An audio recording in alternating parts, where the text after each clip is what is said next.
সমৃদ্ধ সংস্কৃতি এবং অবিশ্বাস্য সৌন্দর্য সত্ত্বেও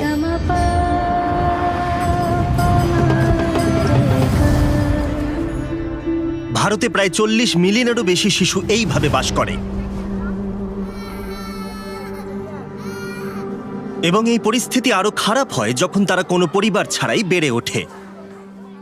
প্রতিটা দেশ দারিদ্রতার সাথে লড়াই করছে, কিন্তু দুর্ভাগ্যবশত ভারতেই বিশ্বের সবথেকে বেশি অনাথ বাস করে, যার অর্থ তাদের মধ্যে অনেকেই অপব্যবহার, অপুষ্টি, বাল্যবিবাহ এবং অপরিকল্পিত গর্ভাবস্থার সম্মুখীন হয়।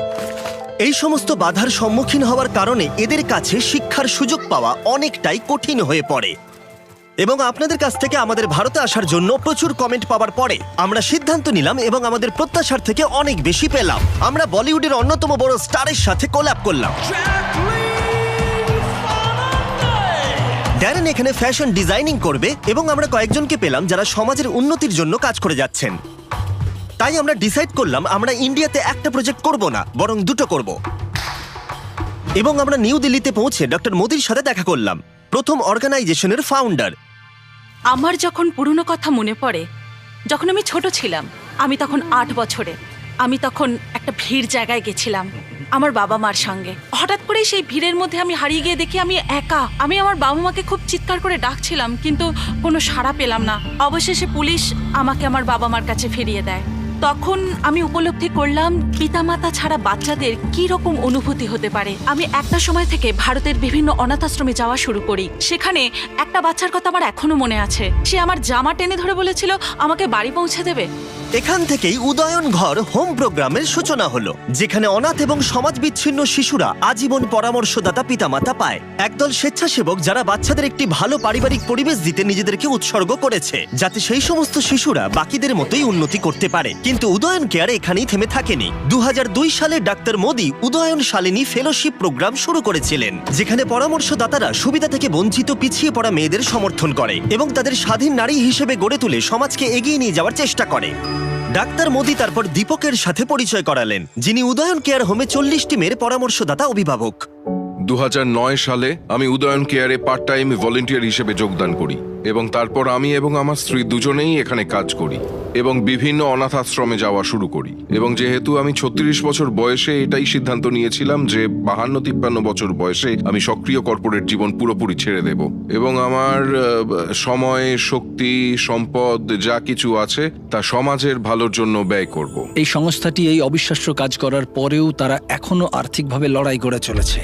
দীপক আমাকে আজকে সকালে তার বাড়ির চারপাশটা দেখালো এবং আমি সমস্ত প্রচেষ্টা এবং সমস্ত প্রোগ্রাম দেখতে পেলাম এবং তারা এই মেয়েদের বাইরে যেতে এবং উন্নতি করতে যা কাজ করছে সব দেখলাম। এই মেয়েগুলোর মধ্যে একজন হলো শীতল। আমার জন্ম হয়েছে মুরাদাবাদে। এটা হলো উত্তরপ্রদেশের একটা শহর। আমার বয়স যখন 4 বছর ছিল তখনই আমি উদয়ন কেয়ারে আসি। আমরা 4 বোন আর আমি তার মধ্যে সব থেকে ছোট। আমি যদি উদয়ন কেয়ারের অংশ না হতাম তাহলে হয়তো আমি এখনো সম্ভবত দারিদ্রতা, অশিক্ষার মধ্যে থাকতাম। আমার জীবন বলে কিছু থাকতো না, আমার কোনো স্বপ্ন থাকতো না। আমি এই সমাজটাকে পরিবর্তন করতে কাউকে ইন্সপায়ার করতে পারতাম না, কোনো প্রভাব ফেলতে পারতাম না।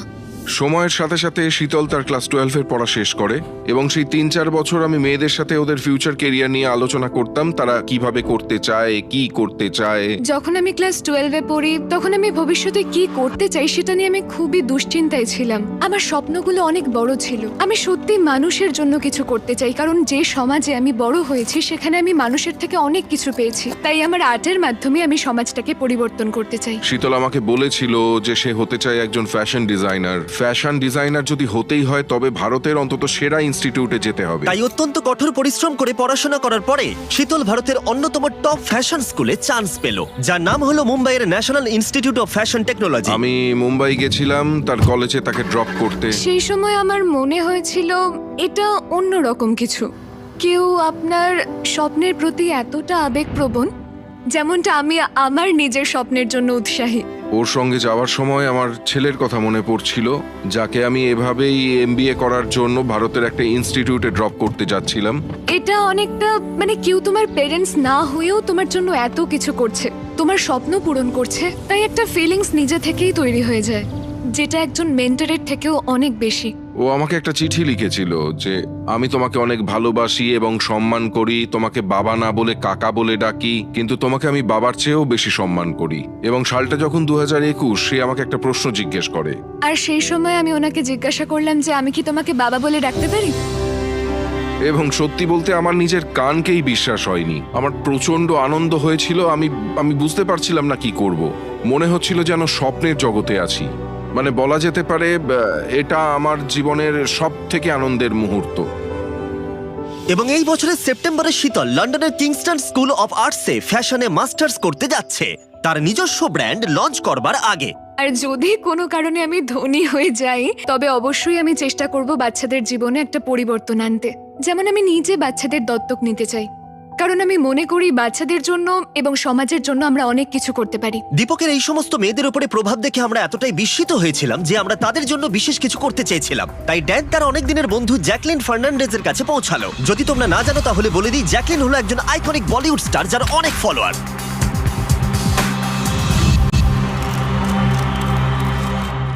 আজ আমি দিল্লিতে এসেছি এখানকার দিল্লির নয়ডার উদয়ন কেয়ার প্রোগ্রাম এবং সেখানকার মেয়েদের সাথে দেখা করতে। এটা একটা অসাধারণ অর্গানাইজেশন।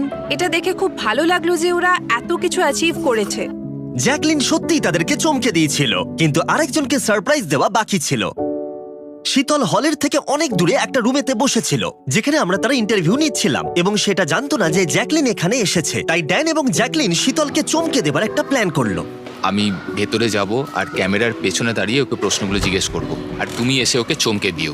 আমি এখন পিছনে দাঁড়িয়ে আছি শীতলকে সারপ্রাইজ দেব বলে। এটা একটা দারুণ মুভমেন্ট হতে চলেছে। আমি এখন খুবই এক্সাইটেড। তুমি কি এর আগে কখনো কোনো সেলিব্রিটির জন্য ড্রেস ডিজাইন করেছো?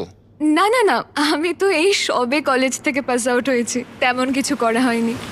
হাই, হ্যালো, আপনার সাথে দেখা করে খুব ভালো হ্যালো লাগলো। শীতল। Hi. শীতল এমন একজন মেয়ে যে প্রতিকূলতার বিরুদ্ধে হার মানেনি এবং যে বলিউডের অন্যতম বড় স্টারের ড্রেস ডিজাইন করতে চলেছে, যার নাম জ্যাকলিন ফার্নান্ডেজ। ওর সাথে দেখা করে আমি খুবই অবাক হয়ে গিয়েছিলাম। মানে সে একজন তরুণী হিসেবে কতটা আত্মবিশ্বাসী ছিল। ও খুবই ট্যালেন্টেড। আমার মনে হয় উদয়ন কেয়ার এই মেয়েদের খুবই যত্ন নিয়েছে। মানে ওরা যেভাবে ওদের বড় করেছে। এই ড্রেস তৈরি করতে 3 মাস সময় লাগবে, তাই জ্যাকলিন চলে যাবার পরে ড্যানের জন্য কিছু করবার কথা ভাবলো। ড্যারেনের সাথে দেখা হওয়ার পর থেকে ও বলেছে ও আমাকে একটা রেড ড্রেস বানিয়ে দেবে। তার কারণটা কি সেটা আমি নিজেও জানি না। আসলে আজ ওর জন্মদিন, আর জন্মদিনের উপহার হিসেবে আজ ওটা তৈরি করতে যাচ্ছি। ও, হ্যাঁ। কিন্তু আমি যেটাই বানাই না কেন তোমাকে পড়তে হবে, এটাই ডিল। ডিল। ঠিক আছে। কিন্তু ড্যারেন প্রথমে শীতলের কাছ থেকে সেলাইয়ের কাজ শিখলো। এগুলো হচ্ছে খুব পুরনো মেশিন। আপনাকে মেশিনে ঠিক করে সুতোটা ঢোকাতে হবে, আর জামা কাপড়গুলো ঠিকভাবে ম্যানেজ করতে হবে। এগুলো অনেক পুরনো মেশিন, যেগুলো আমার মনে হয় না যে ও সেটা খুব ভালো করে বুঝতে পারলো। এইভাবে ও, আমরা আচ্ছা। হাত রেখে এটাকে স্টিচ করি। আর এটা আমি এটা জানি, কিন্তু আমি আসলে তোমার পরীক্ষা নেওয়ার জন্য এটা করলাম। তাই শীতলের সাহায্য সত্ত্বেও ড্যারেনের কনফিডেন্স খুব বেশি ছিল না। এটা একদিন অ্যান্টিক টুকরো হয়ে যাবে, আর সেদিন এটা বিক্রি হবে হয়তো $। আমি আশা করবো ওর এটা পছন্দ হবে। আমি মন থেকে বানিয়েছি। এই যে ড্যান, আশা করবো তোমার পছন্দ হবে। আমার মনে হয় এটা দারুণ হয়েছে। আমার ভালো লেগেছে। এই ড্রেসটা পরে আমাকে কেমন লাগছে তোমাদের? দারুণ লাগছে। এই দেখো। তাহলে কি এটাই আমার রিয়েল বার্থডে প্রেজেন্ট? তুমি কি বলতে চাইছো? এটা শুনে আমি খুব কষ্ট পেলাম। যদি আমি এটা পড়ি তাহলে আমাকে প্রেগনেন্ট মহিলার মতো দেখাবে। সেলাইয়ের ক্লাস ছাড়াও উদয়ন কেয়ার হাজার হাজার মেয়েকে মেন্টরিং এবং ব্যক্তিগত উন্নয়নে সাহায্য করে, যা তাদের ব্যক্তিগত জীবনে এগিয়ে যাওয়ার ক্ষেত্রে পথ অনুকূল করে। দীপক সম্বন্ধে এটাই বলতে পারি যে এতদিন আমি যতজনের সঙ্গে দেখা করেছি, দীপক তাদের মধ্যে সব থেকে বেশি ইন্সপিরেশনাল। এবং আমি এদের দেখে এতটাই বিস্মিত হয়েছি যে এই সংস্থাটি এই তরুণদের কতটা গভীরভাবে প্রভাবিত করেছে এবং তাদের জীবনে এমন একটা সুযোগ দিয়েছে যা অন্য কোথাও এরা পেতই না। কিন্তু যেহেতু দীপক এতগুলো মেয়ের যত্ন নেন, তাই প্রয়োজনীয় অর্থ জোগাড় করার জন্য তাকে ক্রমাগত কঠিন লড়াই করে যেতে হয়। দীপক এমন একজন সহৃদয় এবং উদার মনের মানুষ, যিনি এখানের সমস্ত মেয়েদের খুবই যত্ন নেন এবং তাদের আরো উন্নতির পথে নিয়ে যাওয়ার চেষ্টা করে চলেছেন। তাই আমরা চেয়েছিলাম দীপক যেন তার প্রয়োজনীয় রিসোর্স পায়, যাতে সে আগামী বছরগুলোতে আরো বেশি মেয়েকে সাহায্য করতে পারে। আমরা আপনাকে যতটা সম্ভব সাহায্য করতে চাই। আমরা আপনাকে আগামী 1 বছরের জন্য এই বাড়ির সমস্ত ভাড়া দিতে চাই এবং আরো 280টি স্কলারশিপের অর্থ প্রদান করতে চাই। ও মাই গড, এটা আমার কাছে একটা স্বপ্নের মতো। অনেক অনেক ধন্যবাদ আপনাদের সবাইকে। কোনো ব্যাপার না। এই স্কলারশিপের সাহায্যে 280 জন মেয়ে সুযোগ পেতে চলেছে পরামর্শ পাবার, শিক্ষা পাবার এবং স্কিলগুলোকে আরো ভালো করে শেখার, যা তাদের জীবনকে আরো বেশি উন্নতির পথে এগিয়ে নিয়ে যাবে। এবং এছাড়াও আমরা আপনাকে আইটির সমস্ত সরঞ্জাম দিতে চাই। আমরা শুধু এই সংস্থার দ্বারাই নয়, ভারতের জনগণের দ্বারা এতটাই অনুপ্রাণিত হয়েছি যে আমরা ইতিমধ্যেই এখানে আরো অনেক কিছু করার দিকে নজর ওহ, দিতে এটা চাই। দারুণ, এটা অসাধারণ একটা পরিকল্পনা। এটাই সমাজের অনেক উপকার হবে। আমি বলতে চাইছি, আমি এই সমাজের জন্য কি কি করতে পারি একজন ইন্ডিভিজুয়াল হয়ে। আর আমরা প্রত্যেকে যদি এইভাবে ভাবি, তাহলে এই পৃথিবীটা বসবাসের যোগ্য হবে। আমার এটাই মনে হয়। 3 মাস সময় ধরে ড্রেস ডিজাইন করার পরে শীতল অবশেষে জ্যাকলিনকে ড্রেসটা দেখানোর জন্য রেডি করে ফেললো। তাই দীপকের সাথে আমরা তাকে নিউ দিল্লি থেকে মুম্বাই নিয়ে গেলাম। 3 মাস কঠোর পরিশ্রম করার পরে শীতল অবশেষে সফল হয়েছে, কিন্তু সে জানতো না জ্যাকলিনের রিয়াকশন কি হবে। কিন্তু অবশেষে সেই সময় চলে এলো। এইটাই কি সেই হ্যাঁ, ড্রেস? এই ড্রেসটাই Oh my আমি আপনার God! জন্য বানিয়েছি। শীতল, ও মাই গড, আমার এটা খুব পছন্দ হয়েছে। টাডা! এটা খুবই ভালো হয়েছে।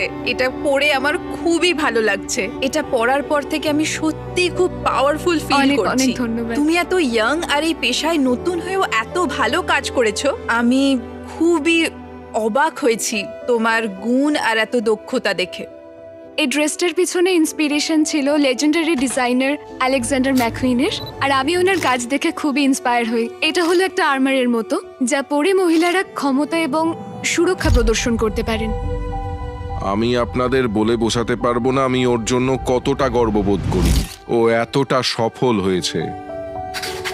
প্রিয় বাবা, আমার বন্ধু, এমন একটা সময় এসেছিল যখন আমি নিজেকে ভরসা করতে পারছিলাম না, আমি হেরে গেছিলাম। কিন্তু তুমি সব সময় আমার পাশে ছিলে আর কখনো আশা হারাওনি। তুমি এটা বিশ্বাস করতে যে আমি যা চাই সব অ্যাচিভ করতে পারবো। এত ভালো বাবা হওয়ার জন্য থ্যাংক ইউ সো মাচ। আশা করি তোমায় একদিন গর্বিত করব এবং তোমার স্বপ্ন পূরণ করব। তোমার মনের কথা শোনো এবং তোমার উদ্দেশ্য ঠিক রাখো, কারণ আমাদের মতো বাচ্চাদের এই পৃথিবীতে তোমার মতো আরও লোকের প্রয়োজন। তোমার আদরের মেয়ে শীতল পাল উদয়ন। আমার কাছে তোমার জন্য একটা দারুণ নিউজ আছে শীতল। এই ড্রেসটা যেটা তুমি ডিজাইন করেছো আমি পরেছি, এটা অকশনে যেতে চলেছে। বিস্ট ফিলান্থ্রপি ওয়েবসাইটে, এবং অকশন থেকে প্রাপ্ত পুরো অর্থটাই যাবে উদয়ন কেয়ারে। এবং আমি জ্যাকলিন ফার্নান্ডেসকে অনেক ধন্যবাদ জানাতে চাই এবং তার ফিলান্থ্রপিক অর্গানাইজেশন ইয়োলোকে। তারা এভাবেই কাজ করে সমাজকে এগিয়ে নিয়ে যাক। এখনো অবধি আমরা 19টির বেশি এনজিওর সাথে কাজ করেছি এবং তাদের সাহায্য করেছি। ইয়োলো এবং জ্যাকলিন সম্পর্কে আরো বেশি জানতে ডেসক্রিপশনের লিংকে ক্লিক করুন। এবং বিশেষ ধন্যবাদ জানাই শিবম আগরওয়ালকে। তিনি না থাকলে এই প্রজেক্টের অনেক কিছুই সম্ভব হতো না। আরেকটা কথা, আমি একটা হিউজ শাউট আউট আর থ্যাংক ইউ জানাতে চাই ইন্ডিয়ার লোকেদের। ওরা ড্যান এবং ড্যারেনকে খুব সাহায্য করেছে। ড্যান এবং ড্যারেন ওখানে ডান্স শিখেছে, শাহরুখ খানের বলিউড সিনেমার ডায়লগ প্র্যাকটিস করেছে সবার সামনে, এবং আরো অনেক কিছু মজা করেছে। এর বিহাইন্ড দ্য সিন দেখার জন্য এক্ষুনি যান ইন্ডিয়া টুডে গেমিং আর আজ তাক। নিচে ডেসক্রিপশনে লিংক দেওয়া রইল। এবং প্রতিবারের মতোই শেষ অবধি দেখার জন্য ধন্যবাদ। আপনারা শেষ অবধি দেখছেন বলেই আমরা এই ধরনের প্রজেক্টকে এগিয়ে নিয়ে যেতে পারি এবং গোটা বিশ্বকে পরিবর্তন করার চেষ্টা করি। এটা প্রথম ভিডিও ছিল, ইন্ডিয়াকে নিয়ে আমরা 2টো ভিডিও করব, তাই পরেরটা মিস করতে না চাইলে সাবস্ক্রাইব করে দিন প্লিজ। ডেসক্রিপশনের লিংকে ক্লিক করে ডোনেট করুন বা ড্রেসের উপরে